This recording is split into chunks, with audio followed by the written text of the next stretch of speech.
안녕하세요. 오늘도 사연 살롱을 찾아주셔서 감사합니다. 재혼을 앞두고 있는 30대 여성이에요. 저는 29에 유방암 판정을 받았어요. 친정엄마가 유방암으로 세상을 떠나셨는데 저도 같은 병에 걸리고 만 거였죠. 암담했어요. 도대체 내가 뭘 잘못했다고 이런 일이 생겼나 화도 나고 이제 막 두돌이 지난 아들을 두고 암투병을 해야 할 생각을 하니 막막하기만 했거든요. 그런데 인생사 세웅지마라고 나를 죽일 것 같은 암세포가 오히려 제 인생을 진흙탕에서 꺼내주었지 뭐예요. 그 얘기를 하려고 사연을 보내게 되었습니다. 제가 중학교 2학년이 되던 해 저희 엄마는 세상을 떠나셨어요. 병명은 앞에서 말한 것처럼 유방암이었어요. 암투병을 오래 하셨던 터라 아빠도 저도 엄마를 떠나보내는 게 힘들지는 않았어요. 그립지 않아서가 아니에요. 암투병 중에 죽을 만큼 힘들어하던 엄마가 너무 안쓰러워서 차라리 하늘나라에서 고통 없이 사시길 바랬기 때문이었죠. 엄마가 처음 암 진단을 받은 건 제가 유치원에 다니던 때였어요. 아직 30도 안 된 여자가 한쪽 가슴을 도려내고 살아야 했었죠. 당시 저는 주말이면 엄마 손을 잡고 동네 대중 목욕탕을 다니곤 했었는데 엄마가 가슴을 잃고 나서부터는 그러지 못했어요. 유방암이 뭔지 몰랐던 저는 엄마를 조르며 목욕탕에 가자고 떼를 쓰곤 했었죠. 당시 엄마랑 제가 다니던 목욕탕에는 꽤 큰 냉탕이 있었는데 저는 거기서 물놀이 하는 걸 좋아했거든요. 평소 제가 해달란 건 뭐든 해주던 엄마였지만 목욕탕만큼은 단호히 안 된다고 거절하셨어요.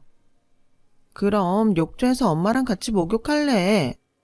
제 딴에는 많이 양보한 제안이었는데 엄마는 그마저도 거절을 하셨어요. 그냥 수인이 혼자 해. 엄마가 시켜줄게. 엄마는 앙칼지게 달라붙는 저를 떼어내며 말했어요. 싫어. 엄마랑 같이 할 거야. 옆에서 그 소리를 듣고 있던 아빠는 안 되겠던지 저를 엄마한테서 떼어내며 소리쳤어요. 수인아, 너 이리 와. 왜 엄마를 귀찮게 해? 너 아빠한테 혼나볼래? 어렸던 저는 제가 잘못한 것도 없는데 아빠가 왜 이렇게 화를 내는 건지 잘 몰랐어요. 그래서 아빠 손을 피해서 엄마 품으로 파고들었죠. 그런데 한쪽이 허전하더라고요. 만지면 몽실몽실한 호빵 같았던 엄마 가슴이 푹 꺼진 느낌이었어요. 엄마, 가슴이 이상해. 악이 없던 제 말에 엄마는 당황한 표정이었어요.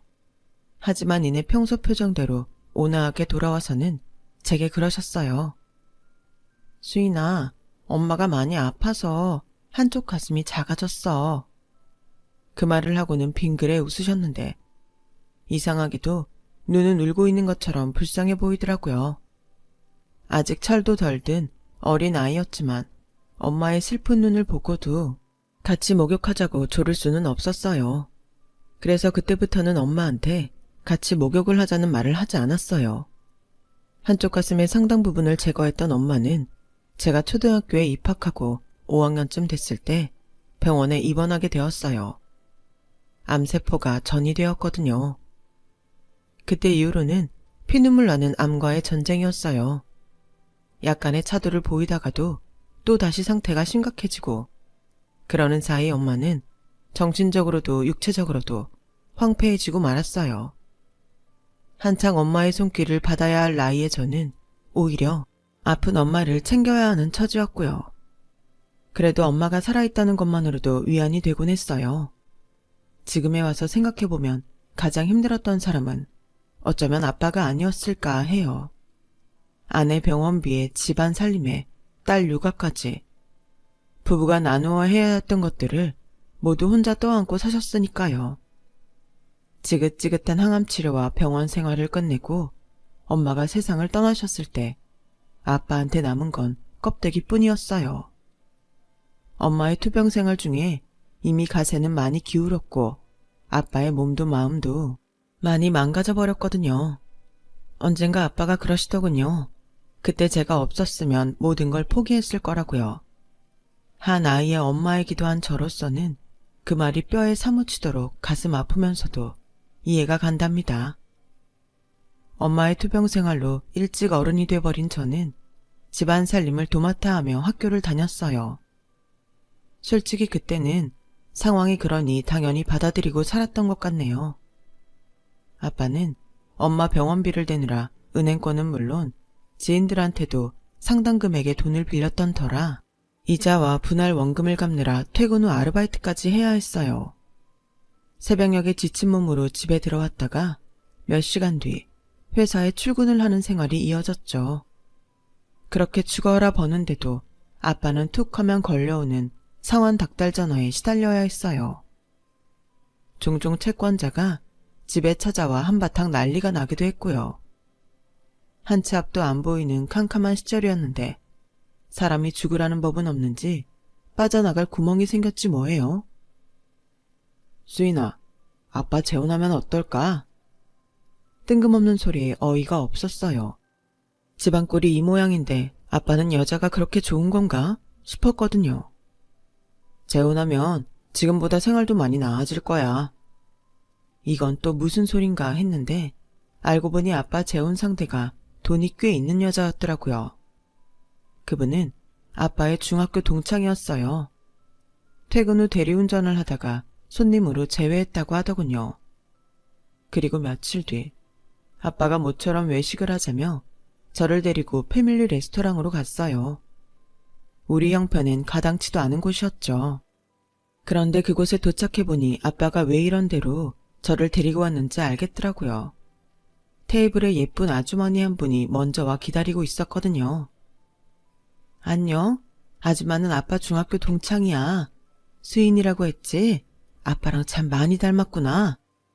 강남에서 헤어숍을 크게 한다는 아줌마는 직원 회식을 마치고 대리를 불렀다가 아빠를 다시 만나게 됐다고 했어요. 집까지 운전해 가는 동안 서로의 근황을 주고받았고 그러다 저희 집 상황도 알게 된 거였죠. 아줌마한테도 상처가 있던 터라 서로 통하는 부분이 있었나 봐요. 아줌마는 5년 전 이혼을 했다고 했어요. 저한테 자세히 말을 하진 않았지만 아빠랑 친할머니가 하는 얘기를 들어보니 아줌마 전 남편은 하는 일도 없이 아줌마한테 빌붙어 살면서 폭력까지 휘둘렀던 개차반 같은 인간이었다고 하더라고요. 툭하면 헤어숍의 여직원을 건드리고 아내가 번 돈을 흥청망청 쓰며 사는 기둥서방이었던 거죠. 이혼을 요구해도 돌아오는 건 폭력뿐이었고 그러다 어렵게 법정 공방까지 해가며 이혼을 할 수 있었다고 했어요. 내 인생의 남자는 더 이상 없을 줄 알았어. 그런데 수인이 아빠를 보니까 흔들리더라. 중학생 때 내가 너희 아빠를 짝사랑했었거든. 그때도 너희 아빠는 착하고 성실하고 따뜻한 사람이었어. 남자한테 시달리며 살아왔던 아줌마 눈에는 홀로 병든 아내와 딸을 지켜왔던 아빠가 남다르게 다가왔던 모양이었어요. 수인아, 아줌마가 네 엄마 자리를 뺏으려는 건 아니야. 그저 너랑 아빠랑 한 가족이 되고 싶을 뿐이야. 원치 않으면 날 엄마라고 부르지 않아도 돼. 아줌마는 한창 예민한 사춘기 여자아이 앞에서 전전긍긍하며 말을 이어갔어요. 제가 상처 입지 않을까 걱정하는 모습에 오히려 제가 더 미안할 정도였죠. 저 신경 쓰지 말고 두 분 결혼하세요. 저는 괜찮아요. 대신 아직은 엄마라고는 못 부르겠어요. 기어들어가는 소리로 말했더니 아줌마가 제 손을 덥석 잡으시곤 괜찮아.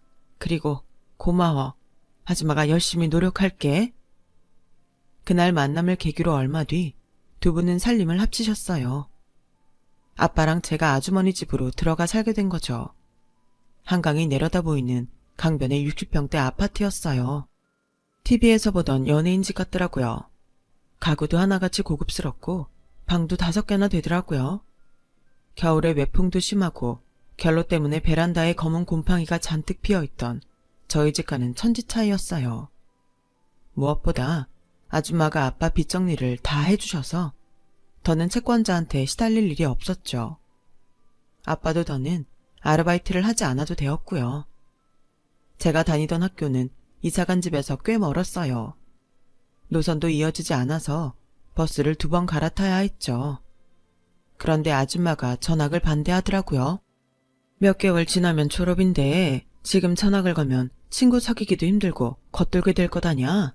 그러니까 힘들더라도 지금 다니는 학교에 다니는 게 좋을 것 같은데 수인이는 어떻게 생각하니? 네, 그렇게 할게요. 사실 저도 전학 가는 게 싫었거든요. 결국 저는 중학교를 졸업할 때까지는 전학을 않기로 했고 그런 저를 아줌마가 아침마다 학교에 데려다 주셨어요.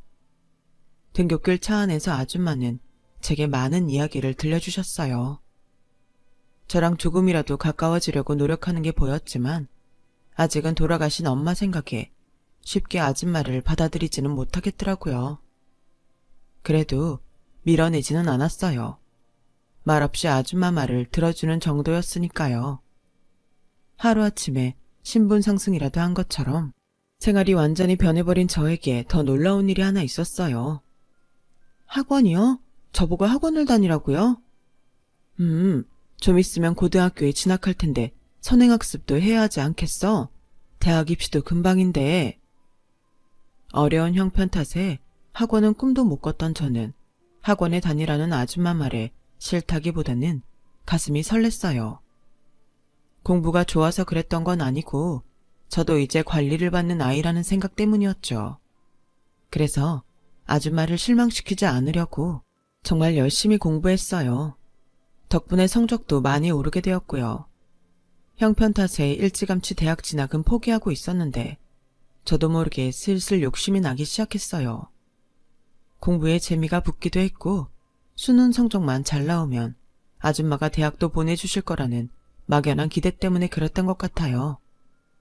저는 아줌마한테 마음을 주지 않으면서도 받을 것만 생각하다니 참 못됐죠. 그런데도 아줌마는 서운한 기색 한 번 없이 저한테 많은 걸 베풀어 주셨어요. 3년 뒤 저는 서울에 소재한 대학에 합격해서 대학 생활을 하게 됐어요. 불과 몇 년 전까지만 해도 꿈도 못 꿀 생활이었죠. 졸업을 앞두고는 아줌마 도움으로 미국으로 어학연수도 다녀왔고 나름 괜찮은 스펙으로 취업에도 성공할 수 있었죠. 그렇게 꽃길만 걷게 될 줄 알았는데 입사한 지 얼마 안 돼서 아빠가 교통사고로 세상을 떠나게 되신 거예요. 하루아침에 아빠를 잃었다는 슬픔이 채 가시기 전에 저는 당장 앞으로의 생활이 막막해졌어요. 아빠 장례식 때 알게 된 일인데 아빠랑 아줌마는 혼인신고를 하지 않았더라고요. 저를 생각해서 그랬던 건지 아니면 다른 이유가 있어서 그랬던 건지는 모르겠지만요. 그렇다면 저는 더 이상 아줌마 집에서 살 이유가 없어진 거잖아요. 물론 아줌마는 저보고 나가라고 하지는 않았지만 저 스스로 눈치가 보여서 더는 그 집에 있기 힘들었어요. 그렇다고 수중에 돈이 있는 것도 아니라서 대출을 받아야 하나? 이런저런 고민이 앞섰죠. 일단 원룸 월세 보증금이라도 마련해야겠다는 생각에 은행에서 대출을 받았고 대학 선배한테도 돈을 좀 빌렸어요. 그리곤 회사 근처에 원룸을 얻었어요. 아줌마 집에서 제가 쓰던 방 정도 크기의 집이었어요. 침대며 화장대, 옷장과 서랍장까지 모두 아줌마 돈으로 산 것들이라 가지고 간 건 옷가지와 책, 그 밖에 소소한 물건들 뿐이었죠. 아빠 사직 구제도 되기 전에 제가 집을 나가겠다고 하자 아줌마는 당황한 눈치였지만 이미 살 집까지 구했다는 말에 그러라고 하더군요. 그리고는 통장을 꺼내와 제게 내밀었어요. 아빠 월급 통장이야. 퇴직금도 여기로 들어온다고 했어. 그리고 조의금 들어온 것도 넣어놨고. 아니에요. 그동안 키워주시고 어학연수까지 보내주셨는데 이건 아줌마가 쓰세요. 돈 한 푼이 아쉬운 상황이기는 했지만 벼룩도 낯짝이 있다고 낼름 아빠 유산을 받아 챙길 수는 없었어요. 내가 이거 가지고 뭐 하겠니? 돈이라면 나한테 충분히 있어. 독립하려면 이래저래 돈 들어갈 일 투성일 텐데 그냥 받아. 아줌마는 기어이 통장을 제 손에 쥐어주셨어요. 그리고 며칠 뒤 저는 제 인생에서 가장 유복했던 시간을 뒤로하고 집을 나왔어요. 어릴 때부터 투병 중인 엄마랑 떨어져서 혼자 집에서 보낸 시간이 많았던 저에겐 혼자 사는 일쯤은 별것도 아니었어요. 하지만 회사에서 업무를 볼 때는 일에 치여 몰랐는데 혼자 집에 돌아와 밥을 먹다 보면 문득 제가 혼자라는 사실이 실감이 나곤 하더라고요. 앞으로는 쭉 이렇게 혼자 살아야 할 거라는 생각이 들면 속이 허전하고 가슴이 텅 빈 것 같기도 했어요. 그러던 차에 회사에서 평소 제게 관심을 보이던 대리님과 연애를 시작하게 된 거예요. 딱히 그 사람을 사랑했던 건 아니었고 외로워서 누구든 곁에 두고 싶었던 마음이 더 컸던 것 같아요. 저보다 4살 위였던 대리님은 사귄 지 1년도 안 돼서 결혼을 하자고 했어요. 제 사정을 다 아는지라 감출 것도 없었고 그렇다고 거절할 이유도 딱히 없어서 그러자고 했어요. 시댁에 처음 인사를 드리러 가서 시부모님 앞에서 제 입으로 부모가 안 계시다는 말을 하면서 약간 주눅이 들긴 했지만 언제고 한 번은 맞닥뜨려야 했던 일이었기에 두 눈 질끈 감고 참아 넘겼죠. 아빠가 남겨준 돈으로 혼수며 결혼 준비는 걱정이 없었어요. 그런데 텅 빈 혼주속을 떠올리니 갈등이 생기더라고요. 아줌마한테 그 자리에 앉아달라고 부탁을 해볼까 생각했거든요. 인간이 참 간사하죠. 아빠 장례 끝나고 기다렸다는 듯이 집을 나와 연락도 끊고 산 주제에 말이죠. 며칠 갈등하다가 그러지 않기로 했어요. 대신 시골에 계시는 큰아버지 내외한테 부탁을 드렸죠. 그래도 결혼 소식 정도는 알려야 할 것 같아서 아줌마가 하시는 헤어숍을 찾아갔어요. 청첩장을 내밀자 아줌마가 놀라시더라고요. 당신이 해줄 게 뭐 없겠냐고 물으셨고 저는 없다고 대답했어요. 더 이상 신세를 지고 싶지 않았거든요. 그럼 그날 머리는 내가 해주면 안 될까? 메이크업도 우리 스텝한테 부탁하면 될 것 같은데 안 되겠니? 눈가가 촉촉해진 아줌마는 오히려 부탁하는 사람처럼 말했어요. 왠지 모를 미안함에 사무쳐서. 그래서 뿌리치기 힘들어 그래달라고 말씀드렸죠. 얼마 뒤 저는 결혼식을 올렸고 그날 아침에 제 머리를 해주신 아줌마도 식장까지 따라오셨어요. 이건 남편한테도 알리지 말고 가지고 있다가 필요할 때 써. 살다 보면 돈이 필요할 일이 있을 거야. 아줌마는 거액의 수표가 담긴 돈봉투도 건네주고 가셨어요. 신혼여행에서 돌아와 아줌마한테 전화를 했더니 스텝이 대신 받아서는 부재 중이시라고 하더라고요. 그래서 인사만 남기고 끊었어요. 그러고는 아줌마한테 더는 연락이 오지 않았어요. 아무래도 저를 피하시는 것 같아서 저도 따로 연락은 하지 않았죠. 결혼 생활은 꽤 순탄했어요. 연애 시절부터 남편이 제 원룸에서 살다시피 했었기 때문에 둘이 한 집에서 지내는 건 그리 낯설지 않았거든요. 거기다 시부모님도 무난한 성격이시라 딱히 저를 힘들게 하시지도 않았고요. 결혼 후 1년쯤 지나 저는 임신을 했고 이듬해 아들을 낳았어요. 온전한 가정에 굶주려 있던 터라 아이까지 생기고 나니 이제야 내가 제대로 된 가정을 꾸렸구나 하는 생각이 들었어요. 육아휴직도 끝나고 회사에 복귀하고부터는 일과 육아, 가사노동까지 하려니 조금 벅차긴 했지만 그래도 그 생활이 싫지 않았어요. 그런데 제 아이가 2돌이 지난 무렵 소소하게 행복했던 순간이 박살이 나고 만 거예요. 유방암이라고요? 제가요? 직장에서 건강검진을 받다가 알게 된 거예요. 치료만 하면 괜찮다는 의사의 말은 하나도 위로가 되지 않았어요. 유방암으로 세상을 떠난 엄마가 떠올라 당장 나도 죽을 거라는 공포에 휩싸였거든요. 우리 준이는 어쩌지? 제일 먼저 든 생각은 그거였어요. 엄마 없이 살아왔던 제가 오버랩 돼서 온몸이 사시나무 떨리듯 떨리더라고요. 그날 집에 돌아와 남편한테 암 진단 사실을 말했더니 남편이 막막한 표정으로 한숨을 쉬더라고요. 그런 남편을 보니 오히려 제가 위로를 해야 하나 싶었어요. 그런데 남편 입에서 의외의 말이 흘러나오더라고요. 아, 이제 나 어떡해. 분명 남편은 너가 아니라 나라고 말을 했어요. 혹시 암투병비 때문에 걱정이 돼서 그러나? 아니면 내가 아파하는 걸 지켜보는 게 겁이 나서 그러나? 나라는 남편의 한마디에 저는 이런저런 생각에 휩싸였어요. 남편이 뱉은 말의 뜻을 알게 된 건 그 후로 2달쯤 지나서였어요.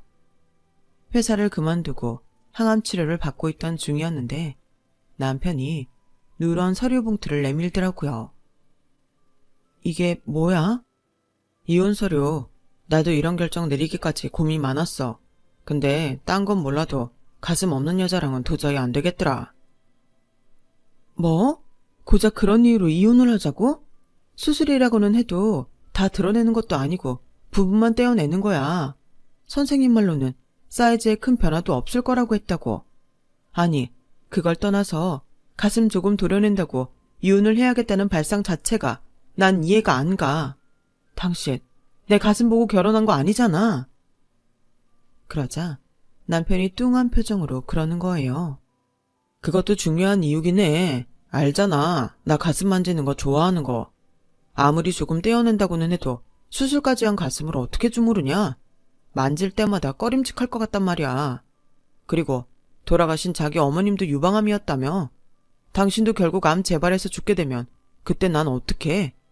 이혼남이면 몰라도 사별 남은 여자들이 부담스러워한단 말이야.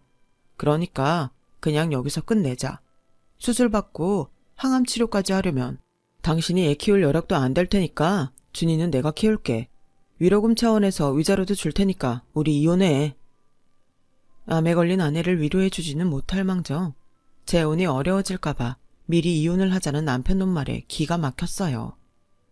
이런 놈을 믿고 결혼까지 감행한 제가 너무 병신같이 느껴졌어요. 안 돼. 이혼은 해도 애는 못 줘. 이혼 서류에 내 두 장 받고 싶으면 당신이 준이 포기해. 결국 시부모님까지 저희 집에 찾아와 몇 날 며칠의 싸움 끝에 결론을 내릴 수 있었어요. 아이는 제가 키우되 양육비는 못 주겠다고요. 대신 위자료로 5천만 원을 주겠다더군요. 더럽고 치사해서 그러자고 했어요. 그렇게 아이를 데리고 집을 나온 저는 위자료와 이혼할 때 아줌마한테 받았던 돈을 합해 작은 전셋집을 구했어요. 항암 치료로 제 몸도 약해진 마당에 혼자 아이까지 키우려니 너무 힘들더라고요. 거기다 수중에 있던 돈이 점점 바닥을 드러내자 걱정을 넘어서 공포심까지 느껴지더라고요. 몸도 마음도 약해지고 나니 약삭빠르게도 아줌마한테 기대볼까 하는 생각이 들었어요. 아줌마라면 이대로 나와 내 아이를 내치지 않을 것 같았거든요. 하지만 일말의 양심이 그런 저를 말렸어요. 조금만 더 버텨보자 마음속으로 다짐하며 하루하루를 버텨나갔죠. 그러다 절제수술 날이 잡히고는 더는 안 되겠더라고요. 수술을 하면 다만 며칠간이라도 아이를 봐줄 사람이 필요한데 주변에 도움을 청할 사람이 없었거든요. 그래서 고민 끝에 아줌마를 찾아갔어요. 손님들로 가득 찬 아줌마의 헤어숍은 제 인생과 달리 생기가 돌았어요. 그곳에 있는 아줌마한테도요. 아줌마는 제 팔에 안긴 제 아이를 보자 어쩔 줄 몰라 했어요. 수줍게 한번 안아봐도 되겠냐고 하시길래 품에 안겨드렸죠. 몽실몽실한 아이볼을 손가락으로 쓰다듬던 아줌마는 눈물을 글썽이며 한참을 말없이 아이만 바라보셨어요. 예쁘다. 수인이 닮아서 참 예뻐. 너희 아빠가 살아계셨으면 얼마나 좋아하셨겠니? 눈에 넣어도 아프지 않을 손주를 안고 덩실덩실 춤이라도 추셨을걸? 생각지 못한 아빠 얘기에 순간 울컥했어요. 그리고는 그대로 무너져 내렸죠. 아줌마, 저 좀 도와주세요. 저 유방암이래요. 가슴 없는 여자랑 못 산다고 남편한테 이혼까지 당했고 수술을 앞두고 당장 제 아이를 보살펴줄 사람도 없어요. 가진 돈은 바닥이 났고 이제 어떻게 살아야 할지도 모르겠고 이러다 나도 엄마처럼 죽어버리면 우리 준이는 어떻게 해야 할지 너무 막막해요. 차라리 준이랑 같이 죽어버릴까 하는 생각도 들어요. 폭풍처럼 쏟아낸 제 푸념에 아줌마의 큰 눈에 힘이 들어갔어요. 그리고는 나긋나긋하던 표정은 사라지고 눈에 잔뜩 힘을 준 채 소리치셨어요. 정신 나간 소리 그만해. 네가 그러고도 엄마야. 그깟 일로 죽을 것 같으면 이 세상에 살아있는 사람 하나 없게. 나 같은 사람도 멀쩡히 하루 세끼 꼬박꼬박 챙겨 먹어가며 살고 있어. 그런데 고작 병 때문에 자식까지 데리고 뭘 어쩌겠다고? 그걸 지금 말이라고 해? 잘 들어. 네 목숨 이제 그냥 네 거 아니야. 네 아들이 네 손을 움켜쥐고 있는 이상 네 목숨은 네 아들 거라고. 그러니까 헛소리 집어치우고 당장 집으로 들어와. 치료도 제대로 받고 완치해서 네 손으로 네 아들 대학도 보내고 장가도 보내고 너 버린 개새끼한테 복수도 하란 말이야. 알았어? 아줌마, 죄송해요. 전 아줌마한테 받기만 하고 아무것도 해드린 게 없는데. 그런데도 이럴 때 생각나는 사람이 아줌마밖에 없어서 죄송해요. 그거면 돼. 그러니까 울지 마. 네가 우니까 네 아들도 울잖니. 아줌마는 네가 나를 찾아와줘서 정말 고맙다. 나한테 기대줘서 정말 고마워. 아줌마는 울먹이는 제 등을 손으로 쓸며 달래주셨어요. 그리고는 아줌마 밑에서 일하는 실장을 호출해 제가 살고 있던 집 정리를 맡기셨어요. 그리곤 저와 제 아들을 데리고 당신 집으로 향하셨죠. 제가 쓰던 방은 가구 하나 버리지 않고 그대로 있었어요. 언제고 친정이 필요할 때 제가 돌아와 쓰게 될 거라고 그대로 남겨두셨다고 하더라고요. 암치료를 하는 동안 제 아이를 돌봐줄 보모도 구해주셔서 저는 걱정 없이 수술대에 오를 수 있었어요. 그렇게 5년이 지나 저는 완쾌 판정을 받았고 제 아이는 초등학교 입학을 앞두게 되었어요. 그 사이 제 인생에는 많은 변화가 있었어요. 저는 아줌마를 엄마라고 부르게 됐고 제 아들을 아줌마를 할머니라고 부르고 있죠. 그리고 또 하나, 아줌마 밑에서 일하던 실장님과 재혼을 앞두고 있어요. 그 사람도 결혼에 실패를 하고 혼자 살던 돌싱이었거든요. 처음엔 일적으로 저랑 제 아들 곁에서 돌봐주다가 정이 들어서 정식으로 사귀게 되었어요. 저희 두 사람을 누구보다 잘 아는 아줌마는 저희들의 결혼에 적극 찬성이셨어요. 저희가 식을 올리면 저희 부부한테 헤어숍을 물려주시고 은퇴해서 세계 여행이나 하면서 제2의 인생을 사시겠다나요? 수인아, 너 결혼식 올리기 전에 남편한테 복수는 해야 하지 않겠니? 그래서 말인데 여기로 네 전남편 좀 불러라. 엄마가 제대로 복수해 줄 테니까. 솔직히 저는 요 근래 행복에 겨워 전남편한테 복수할 생각은 못하고 있었거든요. 그런데 아줌마는 잊지 않고 계셨던 거예요. 그래서 아줌마 말대로 헤어숍으로 전남편을 불렀어요. 아이 문제라고 둘러댔더니 씩씩대며 오더라고요. 그 사이 아줌마는 제게 헤어랑 메이크업까지 풀 세팅을 해주셨어요. 인근 명품샵에서 가슴 부분이 도드라지게 돋보이는 멋진 옷도 한 벌 사다 주셔서 연예인이라도 된 것처럼 한껏 치장을 하게 되었죠. 전 남편은 숍에 들어서자마자 제 이름을 부르며 성질을 냈어요. 그러다 멋지게 꾸민 저를 보고는 말문이 막혔는지 눈만 꿈뻑대더군요. 그러는 와중에도 풍성한 제 가슴을 보고는 마른 침을 꿀꺽 삼키더군요. 당신 가슴이 다 나은 거야? 아니, 전보다 더 커진 것도 같고 얼굴도 많이 예뻐졌네. 얼마 전에 완치 판정 받았어. 희죽거리며 저한테서 눈을 못 떼는 남편을 보니 정말 역겹더라고요. 그 사이 남편은 전보다 배도 나왔고 탈모가 진행되는지 이마도 많이 휑했어요.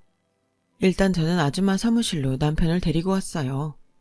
근데 여기는 어디길래 이런 데서 보자 그랬어? 우리 엄마 숍이야. 건물도 엄마 소유고 얼마 뒤면 나한테 물려주신다고 했지만. 그 말에 남편은 눈이 휘둥그레졌어요. 강남 한복판에 이 정도 규모의 건물 가격이면 대충 계산해도 100억대는 된다는 걸 알았을 테니까요. 거기다 손님으로 가득 찬 헤어숍이라니 황금을 낳는 거위나 다름없다고 판단했겠죠. 무엇보다 풍만한 가슴을 앞세워 전보다 훨씬 매력적으로 변한 전부인을 보니 군침이 돌았겠죠. 저기 여보, 아직 혼자야? 그건 왜? 실은 오면서 생각해봤는데 준이도 그렇고 우리가 다시 재결합하는 게 어떨까 싶네. 애를 생각해서라도 아빠가 있어야 하잖아. 음흉한 속내를 드러내는 남편놈한테 당장이라도 주먹을 한 방 먹이고 싶었지만 내 손 더럽히는 것도 아까워서 참았어요. 안 그래도 그 문제로 오라고 했어. 이제 초등학교 입학도 얼마 안 남았는데 우리 준이한테 아빠가 필요할 것 같아서 말이야. 그러자 남편은 기대하는 눈빛으로 저를 바라봤어요. 자기야, 들어와. 제 부름에 밖에서 기다리고 있던 실장님이 들어왔어요. 훤칠한 키에 윤기가 흐르는 풍성한 머리카락, 연예인 뺨치는 얼굴까지 순식간에 남편을 오징어로 만들어버렸죠. 나 재혼해. 그동안 나랑 준이 곁에서 물심양면 도와준 사람이야.